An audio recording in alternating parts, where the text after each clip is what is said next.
Forgotten Love. I am an old man now. My hair is white and my hands are weak. I sit by the window every day watching the trees outside. The wind moves the leaves softly, and I remember my past. Memories come like waves. Some make me smile and some make me cry. I had a wife. Her name was Sarah.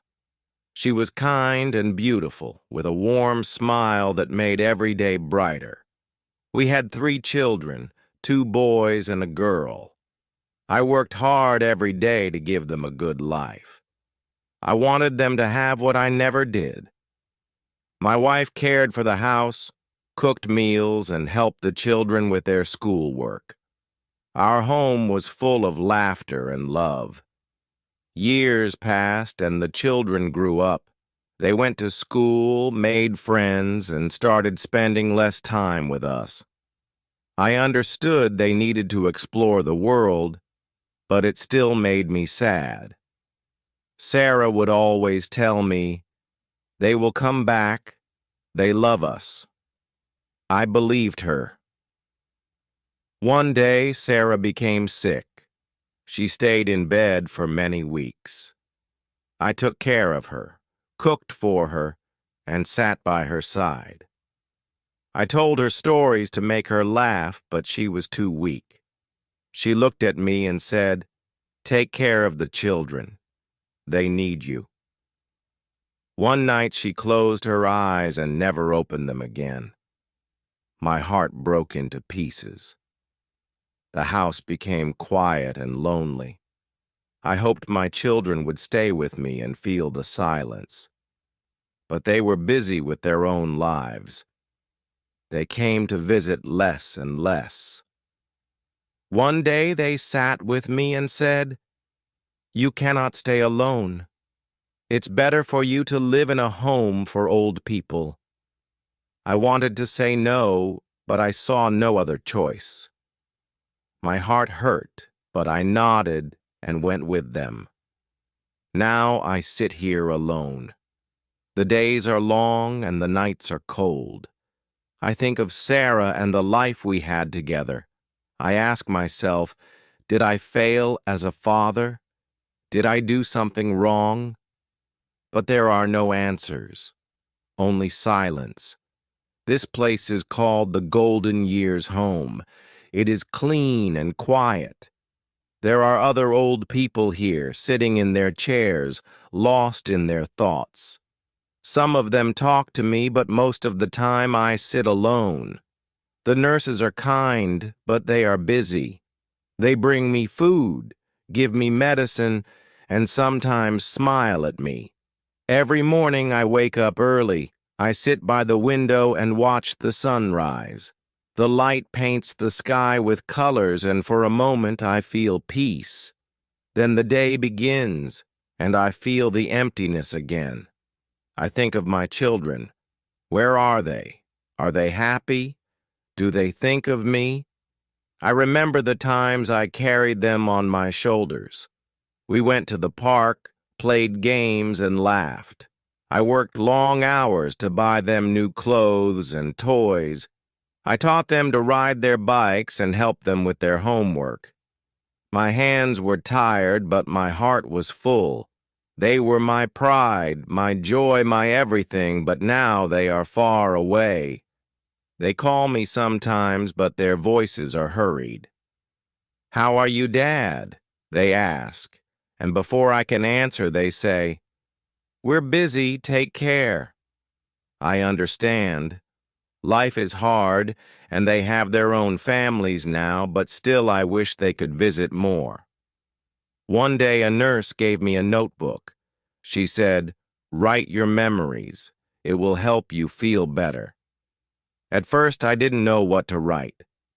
My hands shook as I held the pen, but then the words started to flow. I wrote about Sarah, her soft voice, her laughter. I wrote about my children, their first steps, their first words, their bright smiles. The notebook became my friend. Every night I wrote before I went to sleep. It felt like I was talking to someone, sharing my pain and my love. I hoped that one day my children would read it and understand how much I loved them. But sometimes I wonder if they will ever read it. Maybe they are too busy to care. Maybe they will forget me, just like they forgot to visit. These thoughts make my heart heavy, but I keep writing. It is the only thing I can do. The days in the home are all the same. Breakfast at 8, lunch at 12, dinner at 6. Between meals, I sit by the window or in the garden.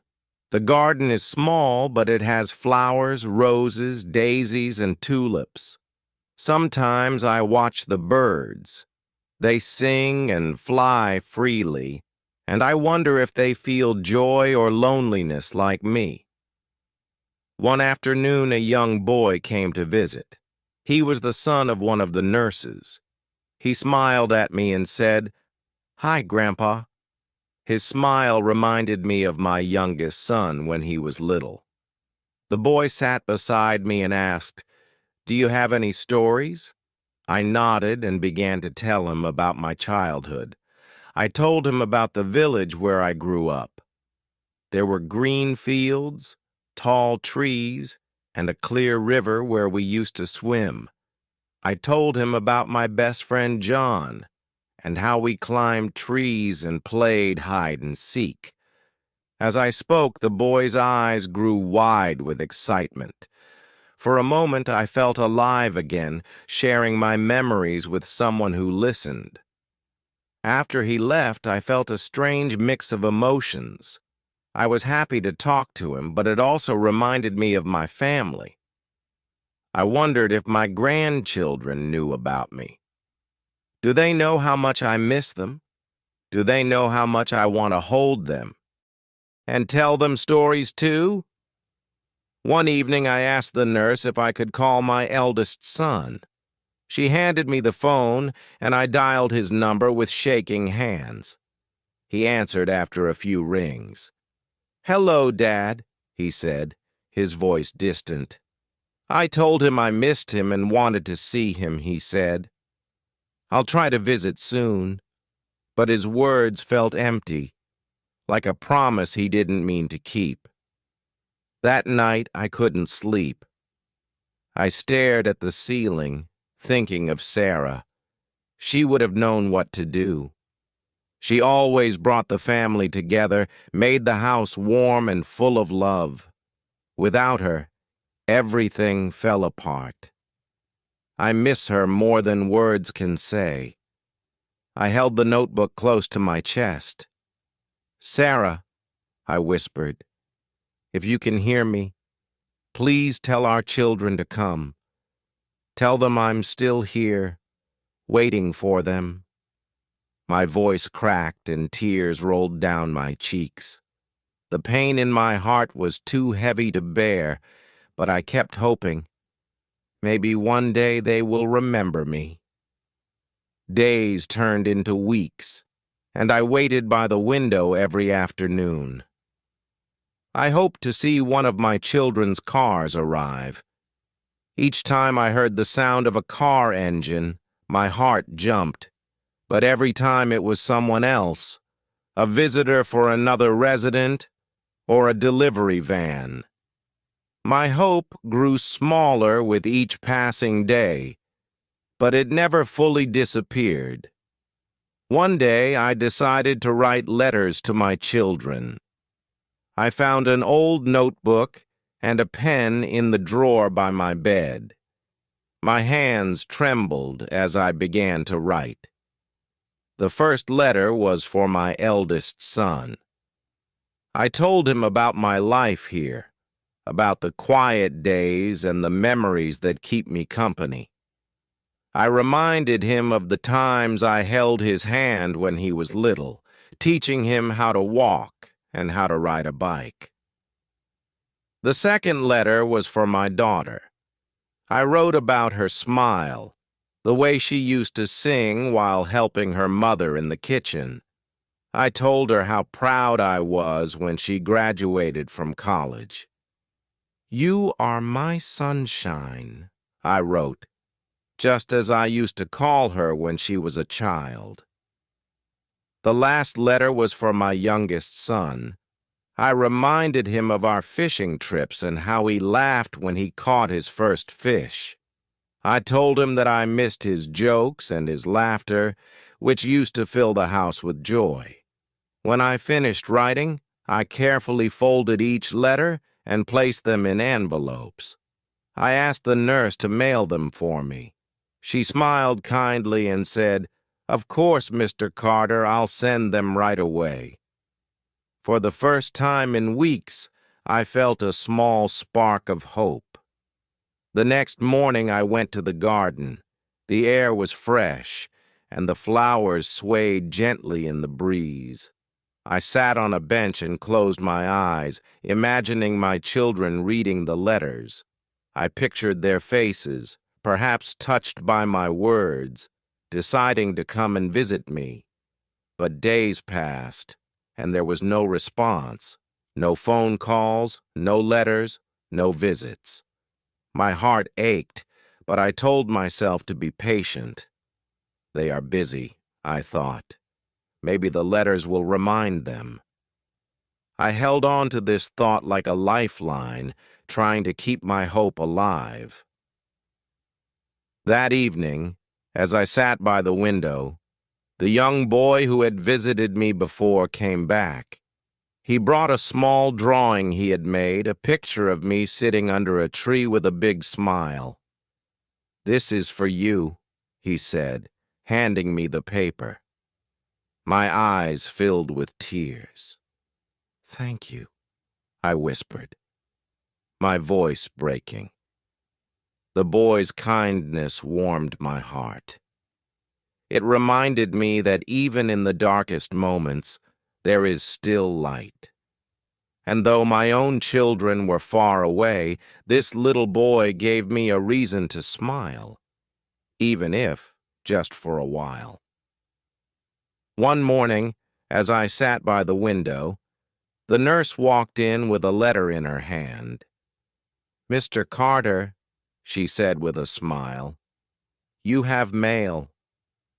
My heart raced as she handed me the envelope. The handwriting was familiar. It was from my eldest son. My hands trembled as I opened it, my eyes scanning each word. He apologized for not visiting sooner. He wrote about his busy life, his demanding job, and how he often thought about me, but never found the time. He promised to visit soon and bring his children, my grandchildren, whom I hadn't seen in years. My eyes filled with tears, both of relief and longing. For the first time in months, I felt a spark of happiness. I read the letter again and again, memorizing every word.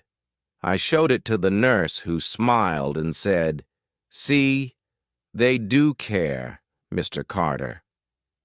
Her words gave me hope, but deep down I wondered if his visit would truly happen.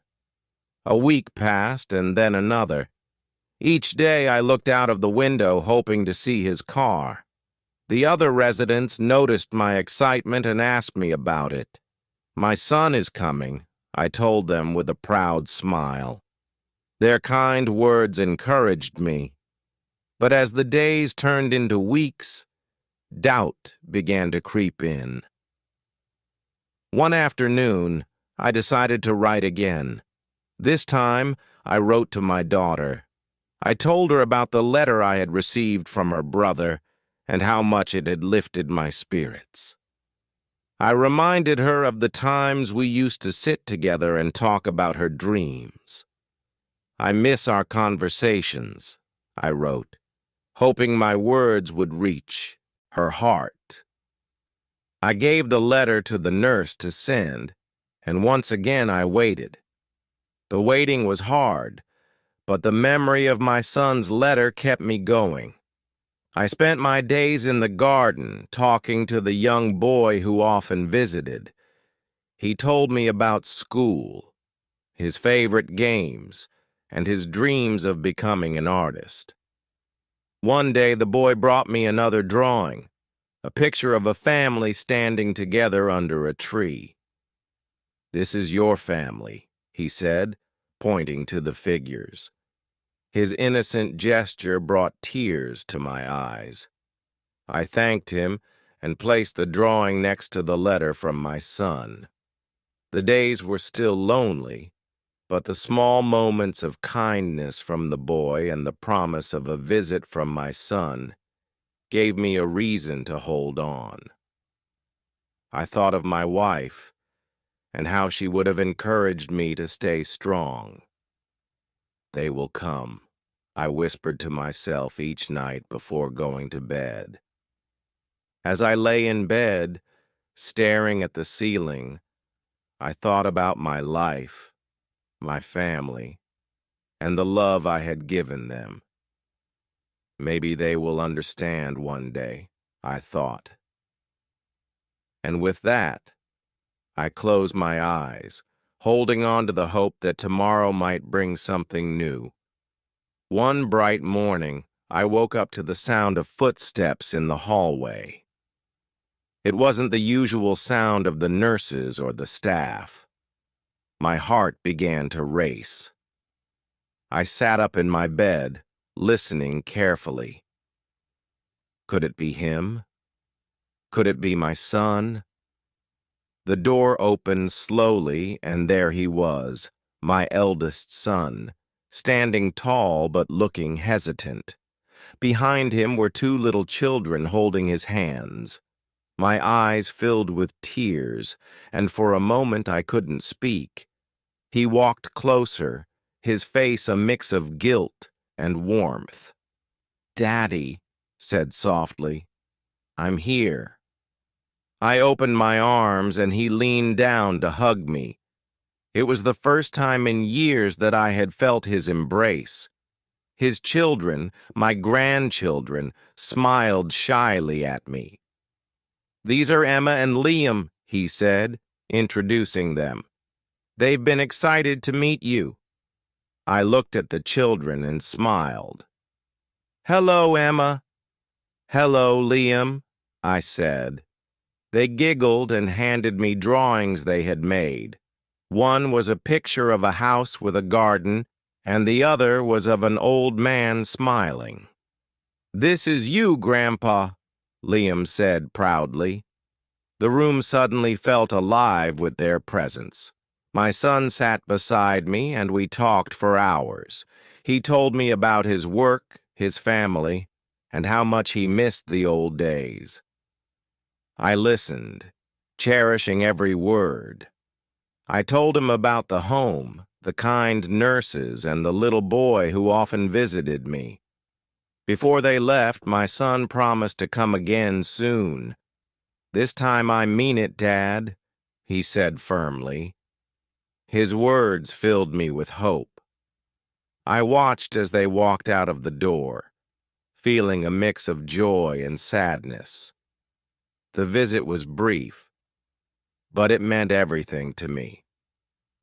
A few days later, my daughter came to see me. She had received my letter and decided to visit. She hugged me tightly, and we spent hours talking about her life, her struggles, and her dreams. She apologized for staying away for so long and promised to visit more often.